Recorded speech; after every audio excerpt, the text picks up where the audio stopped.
అయ్యప్ప పడి పూజ గురించి కొన్ని విషయాలు మాట్లాడుతున్నామండి. మీరు ఎక్కడైతే పూలు, పండ్లు ఎక్కడైతే కొంటున్నారో అక్కడ వాళ్ళు అమ్మేవాళ్ళు నియమ నిబంధనలతో వాళ్ళు మీకు తీసుకొచ్చి మీకు ఇవ్వడం జరుగుతుందా? ఫస్ట్ అది చూసుకోండి. ఒకటి.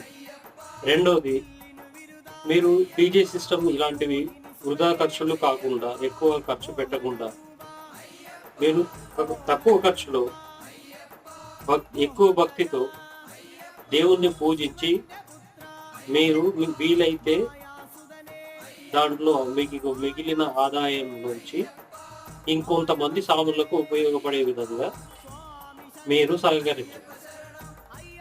దానివల్ల మీకు, కొత్తగా వచ్చే స్వాములకి ఉపయోగకరంగా ఉంటుంది.